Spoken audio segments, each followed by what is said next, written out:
ಮತ್ತೆ ಮಾರನೇ ದಿನ ನನ್ನು ಪಕ್ಷಿ ಜುಗ್ನು ಪಕ್ಷಿಯ ಮನೆ ಕಡೆ ಹೋಗ್ತಾ ಇತ್ತು. ಅರೆ ನನ್ನ ಎಲ್ಲೋಗ್ತಿದ್ಯಾ? ಇಡೀ ದಿನ ತಿರ್ಗಾ ಆಡ್ತಿರ್ತೀಯ ನೀನು, ನಿಂಗೆ ಸಾಕಾಗಲ್ವಾ? ಜುಗ್ನು ಅಮ್ಮ ಒಂದ್ ಕೆಲ್ಸ ಹೇಳಿದ್ಲು, ಅದನ್ ಮಾಡಕ್ಕಂತಾನೆ ಹೋಗ್ತಿದೀನಿ. ನಿನ್ನ ಅಮ್ಮ ಕೆಲ್ಸನೇ ಕೊಡ್ತಿರ್ತಾಳೆ, ನಿನ್ನ ಮೇಲೆ ಕರುಣೆನೂ ಇಲ್ಲ ಏನಿಲ್ಲ ಅವಳಿಗೆ. ಅದೋ ನೋಡು, ನಿನ್ನ ಅಪ್ಪ ಟೋಟೋ ಕೂಡ ಇಲ್ಲೇ ಬರ್ತೀಯಾರೆ.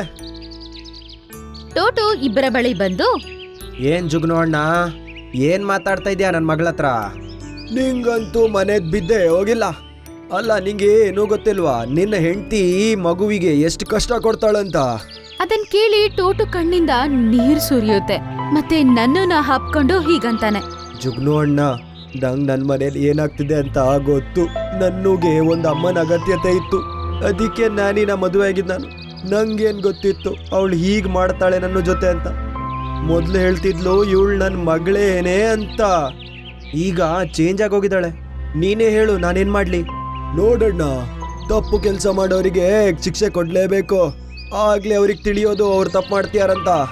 ಹಾ, ನೀನು ಹೇಳ್ತಿರೋದು ಸರಿ ಜುಗ್ನು.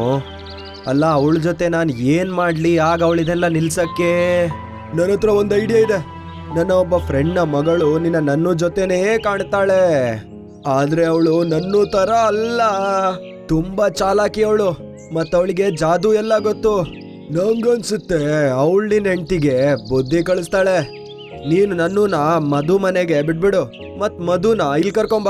ಮತ್ತೆ ಕೆಲವು ದಿನ ಹೊರಗಡೆ ಹೋಗೋ ಕಾರಣ ಹೇಳಿ ಹೋಗ್ ನೀನು.